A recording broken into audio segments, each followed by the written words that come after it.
नमस्कार विद्यार्थी मित्रांनो, तुम्हा सगळ्यांचं स्वागत आहे आपल्या यूट्यूब चॅनलमध्ये. मेकॅनिकल प्रॉपर्टीज ऑफ फ्लूइड हा चॅप्टर आपण चालू केलेला आहे. साधारणपणे 4 लेक्चर्स आत्तापर्यंत झालेले आहेत. आज 5व्या लेक्चरमध्ये मी अतिशय इंटरेस्टिंग एक लॉ आहे, तो इंटरेस्टिंग लॉ आपण घेणार आहे की डे टू डे लाईफमध्ये आपण बऱ्याच ठिकाणी हा लॉ वापरत असतो. तर पहिल्यांदा पास्कल लॉ, ह्या लॉचं स्टेटमेंट काय आहे बघा. हे टेक्स्टबुकमधलं स्टेटमेंट आहे आणि तुम्हाला मी अजून एक सोप्या भाषेतलं स्टेटमेंट सांगणार आहे. हे आपल्या टेक्स्टबुकमध्ये नाही येते, पण आपल्याला पहिल्या टेक्स्टबुकमध्ये काय काय आहे ते आपण म्हणूया. Pascal's law state that the pressure applied at rest. आता नक्कीच हायड्रोस्टॅटिक हा पॉईंट आपण घेतो. मी पाठीमागच्या लेक्चरमध्ये सांगितलं की hydrostatic is the branch of physics which deals with study of those fluid which are at rest. म्हणजे आपण जे फ्लूइड आहे ते फ्लूइड रेस्टला आहे असं समजून पुढे जाणार आहे. त्यानंतर जेव्हा तुम्ही त्या रेस्टमधल्या फ्लूइडला प्रेशर अप्लाय करता, दॅट प्रेशर इज ट्रान्समिटेड. ते प्रेशर ट्रान्समिट होतं इक्वली, सारख्या पद्धतीनं प्रेशर ट्रान्समिट होतं equally and undiminished to every point of the fluid. अनडिमिनिश्डचा डिक्शनरी मिनिंग आहे कमी न होता, कमी न होता. To every point of the fluid and also on the walls of the container provided the effect of gravity is negligible. म्हणजे ते असं म्हणतात की जेव्हा तुम्ही एखाद्या कंटेनर मधल्या फ्लूइड वरती प्रेशर अप्लाय करता, ते प्रेशर इक्वली अँड अनडिमिनिश्ड, ते प्रेशर ॲट ए टाइम सगळ्या पार्टिकल वरती अप्लाय होत असतं. बरोबर समजते काय म्हणतो मी ते. हा आपल्या टेक्स्टबुक मधल्या डेफिनेशनचा पार्ट आहे. आता मी असं म्हणेन मी की फ्लूइड जे आहे असं म्हणतो आपण incompressible fluid enclosed in a container असं म्हणू आपण. whenever incompressible fluid enclosed म्हणजे बंद करणं.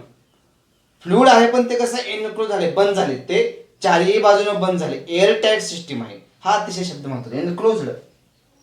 कारण की मुलं काय म्हणतील सर की रेजिस्टरला समजा वॉटर घेतलं, वॉटरवरती अप्लाय होईल का, तर नाही होणार. वॉटर कसं पाहिजे, वॉटर पहिल्यांदा इनकॉम्प्रेसिबल फ्लूइड पाहिजे ते, आणि नंतर ते एखाद्या टँकमध्ये कंटेनरमध्ये काय झालं पाहिजे, एनक्लोज झालं पाहिजे. हा सगळ्यात महत्त्वाचा शब्द पाहिजे. तर ही आपल्या टेक्स्टबुक मध्ये डेफिनेशन आणि ही डेफिनेशन मी एका रेफरन्स बुक मधून घेतलेलं आहे. ती म्हणजे incompressible fluid enclosed in a container, then आता पुढचा पार्ट सांगायचा, then pressure applied at rest is transmitted equally and undiminished to every point on the fluid of the fluid. बरोबर. म्हणजे मित्रांनो फ्लूइड कसं पाहिजे, फ्लूइड पाहिजे पहिल्यांदा इनकॉम्प्रेसिबल, आयडियल फ्लूइड पाहिजे पहिल्यांदा, इनकॉम्प्रेसिबल फ्लूइड पाहिजे, आणि ते कसं पाहिजे, एनक्लोज्ड इन ए कंटेनर पाहिजे. आलं सगळ्यांच्या. म्हणजे लक्षात ठेवा मित्रांनो की एखाद्या फ्लूइड वरती तुम्ही प्रेशर अप्लाय केल्यानंतर ते प्रेशर ऍट अ टाइम सर्व पार्टिकल वरती त्या फ्लूइडचं जातं. हा साधा सोपा पार्ट आहे. अतिशय चांगल्या पद्धतीने समजेल अशा भाषेमध्ये तुम्हाला मी सांगण्याचा प्रयत्न करतोय. समजते मी काय म्हणतो ते. प्रॅक्टिकल एक्झाम्पल ह्या पास्कल लॉचं लगेच आपण चर्चा करू. हे एक्झाम्पल सगळ्यांनी आपापल्या घरामध्ये वापरलेलं आहे. विचार करा बघू, असं काय मटेरियल आहे की त्याच्यावरती आपण प्रेशर अप्लाय करतो, तेच प्रेशर ऍट ए टाइम सर्व पार्टिकलवर जात असतं. विचार करा पटकीने, 1 2 3 4 विचार करा. ठीक आहे. तर ते म्हणजे आपण घरामध्ये वापरत असणारे टूथपेस्ट. पेस्टचं कसं असतं बघा. समजा ही पेस्ट आहे, बरोबर, आणि ह्या पेस्ट वरती तुम्ही इथं अप्लाय करत नसता का, तुम्ही पाठीमाग अप्लाय करता, तर पाठीमागची पेस्ट पुढे गेली पाहिजे. म्हणजे तुम्ही जेव्हा ह्याच्यावरती दाब देता, ह्याच्यावरती फोर्स अप्लाय करता, तोच फोर्स ऍट ए टाइम त्या पेस्टच्या सर्व पॉइंट वरती अप्लाय होतो. ह्याला इथं ओपनिंग असल्यामुळं ते फ्लूइड काय होतं, बाहेर पडतं, ती पेस्ट बाहेर पडते. बरोबर का. कधी विचार केलाय का तुम्ही जर अप्लाय केलं तर ह्या पॉइंट वरती, बरोबर, ह्या पॉइंटवरती तुम्ही फोर्स अप्लाय केलाय पण पेस्ट मात्र इकडची बाहेर पडते. का असं होतं? कारण की इथं पास्कल लॉ अप्लाय होत असतो. म्हणजे एखाद्या पेस्टच्या वरती जिथं तुम्ही फोर्स अप्लाय करताय ते फोर्स अप्लाय केल्यानंतर किंवा प्रेशर अप्लाय करता, pressure is equal to force per unit area. तुम्ही त्याच्यावरती जेव्हा प्रेशर अप्लाय करता ऍट अ टाइम तेच प्रेशर सर्व पार्टिकलवर जात असतं आणि टूथपेस्ट मध्ये ज्या ठिकाणी तुम्ही प्रेशर अप्लाय करता ते प्रेशर अप्लाय केल्यानंतर ते प्रेशर ह्या पेस्टच्या माउथच्या ठिकाणी की जे कंटेनर आहे पेस्टचा त्या पेस्टच्या माउथच्या ठिकाणची जी पेस्ट असते त्या पेस्टवरती ते प्रेशर अप्लाय होतं आणि पेस्ट काय होत असते? बाहेर पडत असते. म्हणजे आपण आपल्या घरामध्ये वापरत असणाऱ्या फ्लुइडमध्ये जे काही टूथपेस्ट आहे तिथं आपण रोज पास्कल लॉ वापरत आलेलं आहे. समजतंय? मग पास्कल लॉचे अजून काय ऍप्लिकेशन्स आहेत? पास्कल लॉचं अजून एक ऍप्लिकेशन आहे ते म्हणजे हायड्रॉलिक लिफ्ट. मी घेणार आहे, आपण चर्चा करणार. ऍप्लिकेशन दोनच आहेत आपल्याला सिलेबसला, हायड्रॉलिक लिफ्ट आणि हायड्रॉलिक ब्रेक्स. आपण दोन्ही ऍप्लिकेशन इन डिटेल आपण सॉल्व्ह करूया. समजतंय? मग पहिल्यांदा मला सांगा हे डेफिनेशन समजले का? काय definition? Pascal law. Pascal law states that the pressure applied at rest is transmitted equally and undiminished. म्हणजे तुम्ही रेस्ट वरच्या एखाद्या इनकॉम्प्रेसिबल फ्लुइडला जर प्रेशर अप्लाय केलं तर तेच प्रेशर सर्व पार्टिकल वरती त्या कंटेनर मधल्या सर्व पार्टिकलच्या फ्लुइड वरती at a time equally and undiminished ते काय होत असतं? जात असतं. हे प्रेशर लॉ किंवा पास्कल लॉ अतिशय साध्या पद्धतीनं समजून सांगण्याचा मी आता प्रयत्न करेन. आलं सगळ्यांच्या? हो, तुमच्या लक्षात येत असेल. लक्षात येत नसेल तर मला कमेंट बॉक्समध्ये 100% कमेंट करा. आलं लक्षात? ठीक आहे, लिहून घ्यायचं असेल लिहून घ्या. 1-2 मिनिटं आपण थांबूया. Pascal law states that the pressure, video pause करा वाटलंच तर, स्टेटमेंट तुमच्या डोळ्यांच्या समोर आहे. हे स्टेटमेंट आहे सगळं, हे नका लिहू वाटलंच तर, हे सगळं स्टेटमेंट आहे. आणि आता लगेच आपण त्या पास्कल लॉचे ऍप्लिकेशन अभ्यासूया. So the first application of Pascal law that is hydraulic lift. समजतंय? ठीक, चला पुढे जाऊ आपण लगेच, वेळ न घालवता पटापट जाऊया. Hydraulic lift.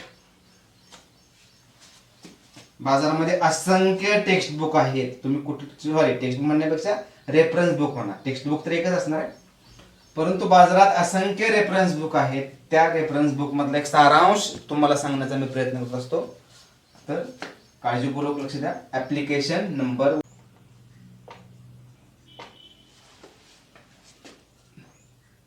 Application 1 that is hydraulic lift. That is hydraulic lift. चला आता हायड्रॉलिक लिफ्ट काय कन्सेप्ट बघा. एक इंटरकनेक्टेड वेसल घेतलं, अशा पद्धतीनं एक इंटरकनेक्टेड वेसल घेतलं. त्याला 2 इनलेट आहेत त्याचे. हे एक छोटा एरिया असणार आणि इकडे एक मोठा एरिया असणारा इनलेट, बरोबर. आणि ह्याच्यामध्ये एक पिस्टन आपण तयार केला. ह्याला पिस्टन टाकला देतात, त्याच्यामुळे ही सिस्टीम कशी झाली, हे एनक्लोज्ड कंटेनर झाला. ह्याला नाव द्या वाटलंच तर. हा जो पिस्टन आहे ह्याला ए नाव दिलं मी आणि ह्याला मी बी नाव दिलं. एरिया जो इनपुट आहे, इनलेट आहे, त्याचा एरिया A1 आहे, त्याचा एरिया A1 आहे. आणि बी जो सरफेस एरिया आहे त्याचा एरिया A2 आहे. बी जो पिस्टन आहे त्याचा एरिया A2 आहे. आणि हा एनक्लोज्ड असल्यामुळं आतलं फ्लुइड बाहेर येणार नाही, बाहेरची एअर आत जाणार नाही. ह्याच्यावरती अप्लाय केलेला फोर्स हा F1 असेल आणि ह्याच्यावरती अप्लाय होणारा फोर्स हा F2 असणार, बरोबर. आणि ह्याच्यामध्ये काय केलं मी, ह्याच्यामध्ये मी इनकॉम्प्रेसिबल फ्लुइड इमर्स केलेलं आहे. इनकॉम्प्रेसिबल. इनकॉम्प्रेसिबल म्हणजे काय? इनकॉम्प्रेसिबल म्हणजे की ज्याची डेन्सिटी काय आहे, डेन्सिटी कॉन्स्टंट असणार आहे. पर्यायानं मास कॉन्स्टंटच असतं, पर्यायानं व्हॉल्यूम सुद्धा काय असणार, मग व्हॉल्यूम सुद्धा कॉन्स्टंट असणार आहे, बरोबर. ठीक, तर अशा पद्धतीनं हे इनकॉम्प्रेसिबल फ्लुइड मी ह्याच्यामध्ये इमर्स केलं, बरोबर. त्याचे 2 पिस्टन एक मिळाला, एकाचं नाव दिले ए, एकाचं नाव दिलं बी. ए चा एरिया A1 आहे, बी चा एरिया A2 आहे. साहजिकच A2 जो आहे, A2 is very very greater than A1. A2 जो आहे तो A1 पेक्षा खूप मोठा आहे. ह्या लिफ्टचा उपयोग काय? लिफ्ट कुठे वापरतो? लिफ्ट आपण वापरतो काहीतरी उचलायचं असेल तर, बरोबर का? म्हणजे साधी लिफ्ट असते, आपल्यालाच लिफ्ट उचलते ना, आणि आपल्यालाच उचलून कुठं ग्राउंड फ्लोअरवरनं कुठं 13व्या 14व्या फ्लोअरवर येत असते ते, बरोबर. म्हणजे हायड्रॉलिक लिफ्टचा उपयोग हा इंडस्ट्रीमध्ये होत असतो. हायड्रॉलिक लिफ्टचा उपयोग हा इंडस्ट्रीमध्ये होत असतो की जिथं मला खूप हेवी ऑब्जेक्ट उचलायचे आहेत आणि ह्युमन लिमिटेशन्स लक्षात ठेवून आपल्याला सहजासहजी उचलणं जे काही शक्य नसतं ते या हायड्रॉलिक लिफ्टच्या ह्या सेकंड इनपुटवरती किंवा आउटपुटवरती ठेवा. इथं असा ऑब्जेक्ट ठेवा, तो समजा एखाद्या गाडीला उचलायचे आहे, ऑब्जेक्ट ठेवा इथं, आणि पास्कलच्या नियमाप्रमाणे लॉ प्रमाणे हे जे व्हेकल आहे ते व्हेकल हळूहळू वर वर वर जाईल विथ लो इफर्ट्स, लो फोर्सनं तो काय होईल, तो व्हेकल हे वर वर जाईल. मग आता इथे पास्कल लॉ कसं वापरतो बघा. आपण काय करणार, आपण जो तो ए नावाचा पिस्टन आहे तो ए नावाचा पिस्टन असा खाली दाबणार. जेव्हा तुम्ही ह्याला खाली दाबणार तेव्हा प्रेशरचा फॉर्म्युला काय, फोर्स पर युनिट एरिया, बरोबर का? म्हणजे माझ्याकडे फोर्स आहे, माझ्याकडे एरिया आहे, म्हणजे इथं प्रेशर लागू होईल. जेव्हा तुम्ही हा ए नावाचा सरफेस एरिया त्याच्यावरती फोर्स अप्लाय करणार, फोर्स अप्लाय केल्यानंतर पास्कलच्या नियमाप्रमाणे ह्या पार्टिकल वरती जेवढा फोर्स अप्लाय होईल, प्रेशर अप्लाय होईल, तेच प्रेशर ऍट ए टाइम ह्या इथल्या पार्टिकल वरती सुद्धा काय होईल, अप्लाय होईल, लागू होईल. पास्कल काय म्हणतो, पास्कल म्हणतो की that pressure acts on every particle equally and undiminished. म्हणजे जिथं जेवढं प्रेशर लागू होईल तेवढंच प्रेशर ह्या ठिकाणी लागू होणार. म्हणजे तुम्ही काय करतोय, तुम्ही जेवढा फोर्स खाली दाबणार तेवढा प्रेशर जेवढा अप्लाय होईल इथं तेवढंच प्रेशर ह्या इथल्या पार्टिकलवरती अप्लाय होईल, आणि हा जो आर्म आहे, हे जे आउटपुट आहे ते हळूहळू काय होईल, हे हळूहळू वर वर वर वर जाईल. तुम्ही काय लावताय, तुम्ही हा F1 लावताय, आणि तुम्ही F1 लावल्यामुळं हा F2 वरवर जाईल, किंवा हा जो बी नावाचा एरिया आहे तो हळूहळू वरवर जाईल, आणि ह्यानं होईल काय, कमी इफर्ट्स मध्ये ही गाडी हळूहळू वरवर ढकलली जाईल. किती सोपं आहे बघा, अतिशय लॉजिकल आहे. तुम्ही इथं फोर्स जास्त लावणार, कमी लावणार, कमी लावणार, आणि ह्या लावलेल्या फोर्समुळं ही लिफ्ट काय होईल, हळूहळू वरती वरती जाईल, बरोबर. म्हणजे कमी इफर्ट्स मध्ये तुमचं हेवी ऑब्जेक्ट हे वरवर ढकललं जाईल. बाकीच्या पार्टिकलवरती काय सिच्युएशन असणार, जेवढं प्रेशर इथं तेवढंच ह्या ठिकाणी, तेवढंच ह्या ठिकाणी, तेवढंच ह्या ठिकाणी, तेवढंच ह्या ठिकाणी. म्हणजे इक्वली आणि undiminished pressure at a time each and every particle वरती त्या फ्लुइडच्या अप्लाय होतं. हाच तर पास्कल आहे. मग मॅथमॅटिकली कसं प्रूव्ह करता येईल आपल्याला, मॅथमॅटिकली सांगा भाऊ. मॅथमॅटिकली असं म्हणू आपण त्याला, ऑन प्लेट ए किंवा पिस्टन ए, ह्या ए नावाच्या प्लेटवरती किती प्रेशर अप्लाय झालं, P is equal to F1 upon A1, बरोबर का? ठीक आहे, चला. ऑन प्लेट बी नावाच्या प्लेट बी वरती किती प्रेशर अप्लाय झालं, P is equal to F2 upon A2, कारण इथला फोर्स F2 आहे. हा पिस्टन तुम्ही खाली डाऊनवर्ड डायरेक्शनला प्रेस करणार, हा अपवर्ड डायरेक्शनला वर जाईल.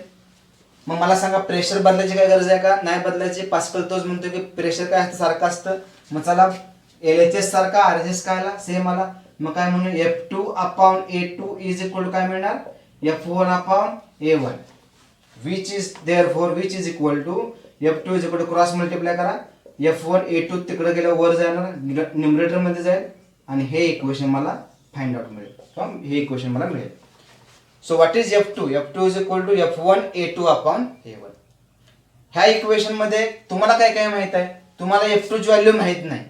मी वारंवार सांगतो, फिजिक्स मध्ये आपण काय प्रयत्न करत असतो की असं इक्वेशन शोधा की त्याच्यातल्या मॅक्झिमम टर्म तुम्हाला माहित आहे. F1 माहित आहे का, माहित आहे ना, तुम्हीच दाबताय ना तो फोर्स, तुम्हीच अप्लाय केलेला फोर्स आहे. A1 माहित आहे, A2 माहित आहे. मग ह्याच्यामध्ये सांगा मला, as A2 is greater than A1, A2 जो आहे तो A1 पेक्षा मोठा असेल तर हा A2 न्यूमरेटर मध्ये आहे, F2 सुद्धा न्यूमरेटर मध्ये आहे, डिवाइडेड बाय 1 आहे, बरोबर. म्हणजे A2 जर मोठा असणार तर F1 काय असणार आहे, मोठा असणार आहे. मग as A2 is greater than A1, F2 also greater than F1, which means that तुम्ही अप्लाय केलेल्या छोट्या फोर्स का असे ना, आउटपुटचा फोर्स काय असतो, मोठा फोर्स असतो.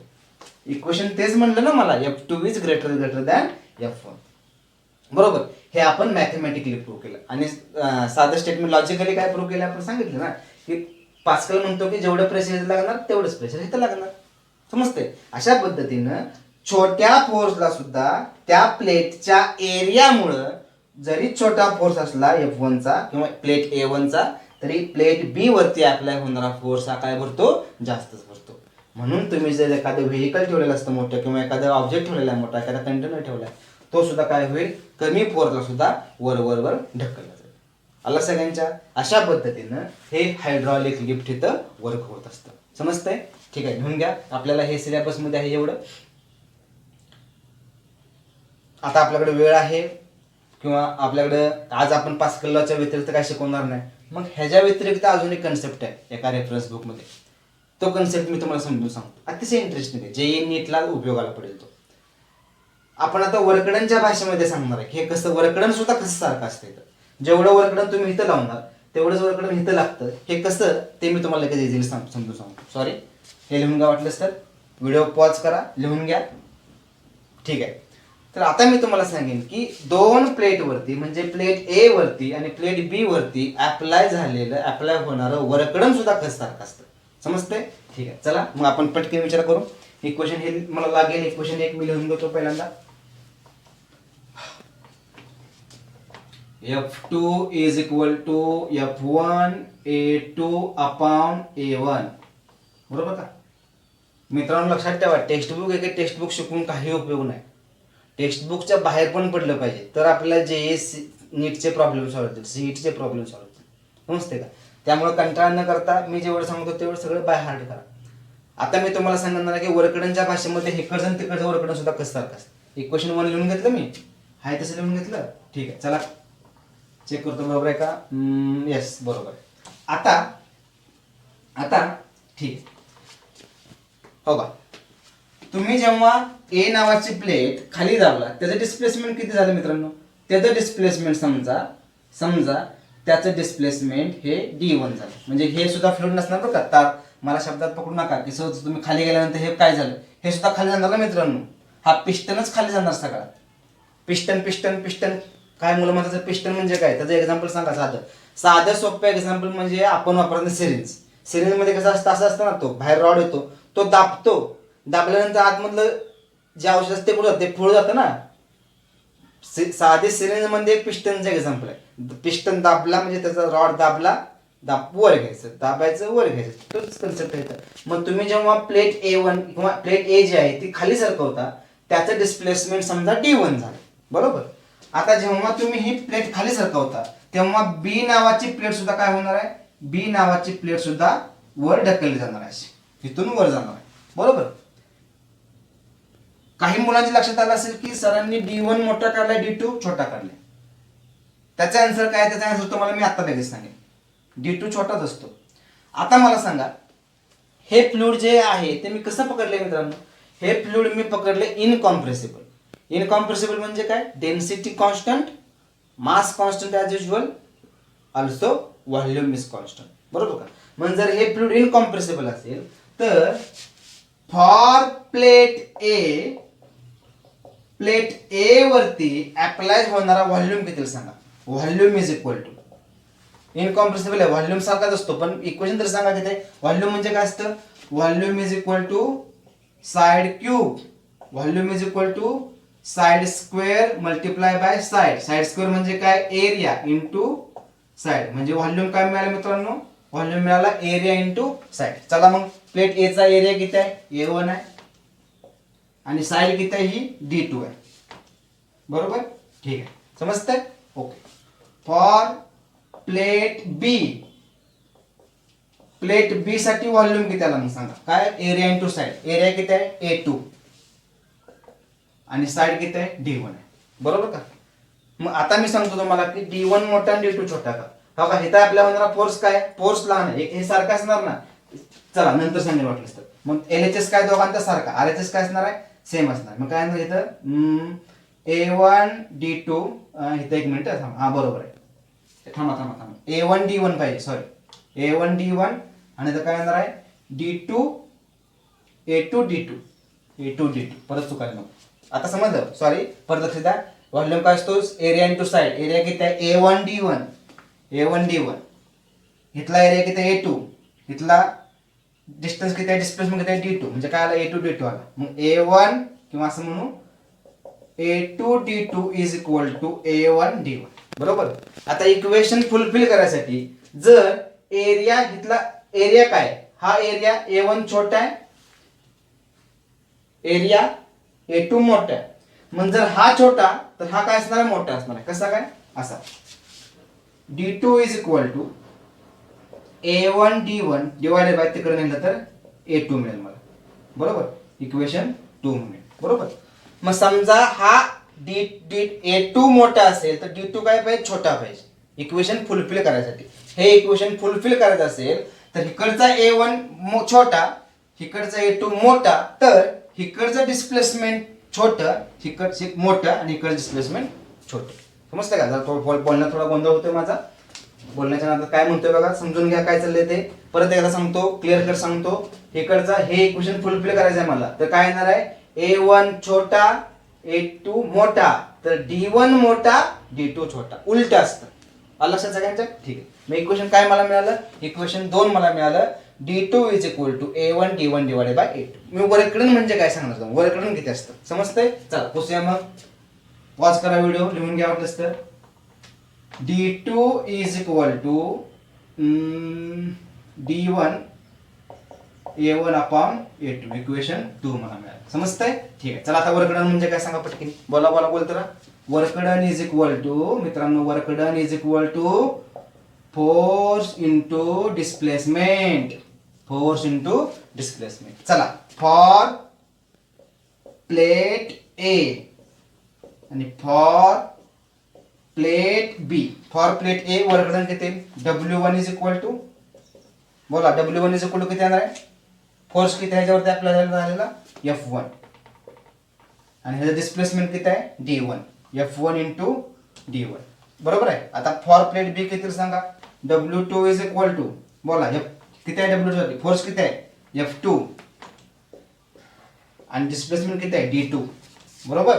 ठीक आहे. आता हे इक्वेशन मी इथं उचलून घेतोय, W2 is equal to F2 D2. का हेच का लिहिलं, कारण मला F2 आणि D2 ची व्हॅल्यू माहिती आहे. बरोबर. चला ठेवा मग व्हॅल्यू F2 ची किती आहे, F2 किती आहे मित्रांनो, F1 A2 अपॉन A1. बरोबर आहे का? ठीक आहे. आणि D2 किती आहे, इक्वेशन 2, बोला D1 A1 अपॉन A2. बरोबर. कसं आलं, वर्कडन म्हणजे काय, force into displacement. Plate A वरचं फोर्स किती आहे F1 आहे, त्याचं डिस्प्लेसमेंट किती झालं D1 झालं. प्लेट B वरती फोर्स किती आहे F2, त्याचं डिस्प्लेसमेंट झालं D2 झालं. बरोबर. म्हणजे मला इक्वेशन W1 मिळालं, W2 मिळालं. आला सगळ्यांच्या. W2 मी तर जरा साईडला लिहितो. का W2 लिहिलं, कारण ह्याच्यामधले F2 आणि D2 हे टर्म मला माहित आहे. F2 किती आहे मित्रांनो, F1 A2 upon A1. D2 किती आहे D1 A1 अपॉन A2. चला कॅन्सल करा, काय घेतलं, ह्याला हे कॅन्सल होतंय आणि ह्याला हे कॅन्सल होते. W1 काय मिळतं, सॉरी W2 काय मिळणार मग सांगा, F1 राहिला आणि D1 राहिलं, F1 आणि D1. बरोबर. काय कमाल झाली, F1 आणि D1 म्हणजे काय, F1 आणि D1 म्हणजे काय W1. W2 काय मिळालं मित्रांनो, W1 is equal to W2 is equal to W1. बरोबर का. हे जेव्हा कट झालं तेव्हा माझ्याकडे राहिलं F1 आणि D1 राहिलं. माझ्याकडे काय राहिलं, F1 आणि D1 राहिलं. पण F1 आणि D1 म्हणजे काय, it is the product and is product is equal to W1. So W1 म्हणजे इथं आश्चर्यकारक काय मिळालं, प्लेट A1 किंवा प्लेट A वरती अप्लाय झालेलं वर्कडन आणि प्लेट B वरती अप्लाय झालेलं वर्कडन काय मिळालं, सारखंच मिळालं मित्रांनो. बरोबर का. म्हणजे सारखं मिळालं ह्याचा अर्थ ह्याच्यामध्ये वर्कडन सुद्धा काय आहे, वर्कडन सुद्धा सेमच आहे. बरोबर का. नक्कीच हा पार्ट काय आपल्या टेक्स्टबुक महाराष्ट्र स्टेट बोर्डच्या सिलेबस मध्ये नाही, पण हा एक एक्स्ट्रा पार्ट आज आपल्याला समजून सांगण्याचा मी प्रयत्न केला. एक नवीन नाविन्यपूर्ण शिकलो आपण आज काही. बरोबर का. ठीक आहे. JEE नीट आणि CET ला 100% तुमचं हे उपयोगाचं आहे. आला सगळ्यांच्या. चला तर मग आपण आता ॲप्लिकेशन नंबर 2 आपण अभ्यासू. Hydraulic breaks. हायड्रॉलिक ब्रेक्स रेल्वेमध्ये वगैरे हायड्रॉलिक ब्रेक्स वापरतात. चांगली डायग्रॅम काढण्याचा प्रयत्न केला आहे, परंतु ॲज युजल तुमच्या लक्षात आलं असेल आतापर्यंत की आपलं हँड रायटिंग आणि डायग्रॅम हे अतिशय उत्तम दर्जाचं आहे. असो, हायड्रॉलिक ब्रेक्स ही एक सिस्टीम कशी आहे बघा, इथं काढलेलं आहे मी. इथं ब्रेक पेडल आहे, जे रेड कलरनं दाखवलेलं आहे ते फ्लुइड आहे, इनकॉम्प्रेसिबल फ्लुइड आहे. आणि हा एक मास्टर सिलेंडर आहे, आणि हे दोन आहेत ते स्लेव्ह सिलेंडर. स्लेव्ह शब्दाचा अर्थ असतो, स्लेव्ह म्हणजे दुय्यम, दुसरा. हा मास्टर सिलेंडर की ज्याचा एरिया कमी आहे, आणि हे जे 4 स्लेव्ह सिलेंडर आहेत त्या सर्वचा एरिया सारखा आहे, सेम आहे, परंतु तो काय आहे, तो हा A1 पेक्षा मोठा आहे. तो A1 पेक्षा मोठा आहे. आलं लक्षात? ठीक आहे. मग आता काय होत असतं, तुम्ही जेव्हा हे ब्रेक पेडल दाबत असता किंवा एखाद्या व्हेकलमध्ये, गाडीमध्ये तुम्ही बसलाय आणि गाडीमध्ये हायड्रॉलिक्स ब्रेक्स तुमचे आहेत, आणि तुम्ही जेव्हा हे ब्रेक दाबत असता, तुम्ही जेव्हा तुम्ही ब्रेक पेडल दाबता, तेव्हा हे जो पिस्टन आहे हा पुढं सरकला, आणि हा जो पुढं सरकल्यामुळं ह्याच्यामधलं जे इनकॉम्प्रेसिबल फ्लुइड आहे ते सुद्धा ऑटोमॅटिक पुढं सरकतं. आणि जेवढा प्रेशर इथं अप्लाय झालं तेवढंच प्रेशर ॲट ए टाइम ह्या स्लेव्ह सिलेंडरच्या चारही एरियावरती ॲट ए टाइम तेवढं प्रेशर अप्लाय होईल. आणि मित्रांनो लक्षात ठेवा, पास्कलच्या नियमाप्रमाणे जेवढं प्रेशर इथं अप्लाय होईल तेवढंच प्रेशर इथं अप्लाय होणार आहे. हे जे आहेत ते फ्रंट ब्रेक्स आहेत, बरोबर का, आणि हे रेअरर ब्रेक्स आहेत पाठीमागचे. हे पाठीमागचे ब्रेक्स आहेत आणि पुढचे ब्रेक्स आहेत, बरोबर का. आणि इथं काय असणार आहे, इथं अशा पद्धतीनं एक सिलेंडर असतं, बरोबर का, सिलेंडर असतं आतमध्ये. जेव्हा तुम्ही ब्रेक दाबता तेव्हा 3 कॉम्प्रेसिबल फ्लुइड वरती प्रेशर ऍक्ट होतं, आणि हे जे सिलेंडर असतात हे सिलेंडर असे उघडतात आणि उघडल्यानंतर ते तुमच्या टायर बरोबर काय करतील, फ्रिक्शन अप्लाय करतील, आणि टायरचं किंवा गाडीचं व्हेकलचं स्पीड काय होईल, कमी होईल, बरोबर का. काय केलं इथं, तुम्ही छोट्या एरियावरती फोर्स लावला, खूप छोटा फोर्स लावला, आणि छोट्या फोर्सचं रूपांतर मोठ्या फोर्स मध्ये झालं. कारण परत तीच संकल्पना, परत तीच idea, F2 is equal to F1 A2 upon A1, बरोबर का. म्हणजे तुमचा एरिया काय आहे, एरिया छोटा आहे, इथला एरिया काय मोठा आहे. म्हणजे सांगायचा भाग काय, तुम्ही जेवढं फोर्स इथं अप्लाय करता, कमी फोर्स असेल तरी सुद्धा ह्या 4 स्लेव्ह सिलेंडरवरती जास्तीचा फोर्स अप्लाय होतो. त्याच्या वॉल्स उघडतात, त्या सिलेंडरच्या वॉल उघडतात, आणि त्या टायर बरोबर, गोल टायर असतात त्याच्याबरोबर काय करतात, ते घासतात आणि गाडी थांबवण्यासाठी मदत करते, बरोबर का. म्हणजे this is the principle of hydraulic brakes. बरोबर, परत चर्चा करू आपण. हो का, तुम्ही ब्रेक दाबला, ह्याचा एरिया कमी आहे, आतमधलं फ्लुइड काय होईल, कॉम्प्रेस होईल. इनकॉम्प्रेसिबल जरी असलं तरी फ्लुइड काय होणार आहे, फ्लुइड हे थोडं आत सरकलं जाईल, आणि इनकॉम्प्रेसिबल असल्यामुळं ह्याचा व्हॉल्यूम काय असणार आहे, सेम असणार आहे. तो जेव्हा तुम्ही इथं प्रेशर अप्लाय करता, इथलं प्रेशर काय आला, pressure is equal to force F1 upon A1 म्हणूया. इथलं प्रेशर किती आला, F is equal to F2 upon A2. A1 छोटा आहे, A2 मोठा आहे. जेवढं प्रेशर इथं अप्लाय होईल पास्कलच्या नियमाप्रमाणे तेवढंच प्रेशर ह्या ठिकाणी अप्लाय होईल, आणि ह्या सर्व ठिकाणी इथं सुद्धा प्रेशर, तेच प्रेशर अप्लाय होणार आहे. So hydraulic brakes works on the principle of Pascal law. समजते सगळ्यांना. म्हणजे इथं काय झालं, इथं आपले इफर्ट्स वाचले. तुम्हाला जर एक छोट्याशा फोर्सनं तुम्ही मोठ्या गाडीचं जे काय जास्त स्पीड होतं, तुम्ही गाडीचं स्पीड अतिशय चांगल्या पद्धतीनं कंट्रोल करू शकता with low quantity of force. समजतंय. So this is the application number 2 hydraulic brakes. आला सगळ्यांच्या. ठीक आहे, आजच्या दिवस आपण थांबूया. लेक्चर आवडला असेल तर लाईक करा, 100% मित्रांना सांगा, आणि आपल्या चॅनेलला सबस्क्राईब करा. अडचणी असतील तर मला कमेंट बॉक्समध्ये कमेंट करा. समजतंय. धन्यवाद. आपण पुढच्या लेक्चरला नवीन आर्टिकल कव्हर करू.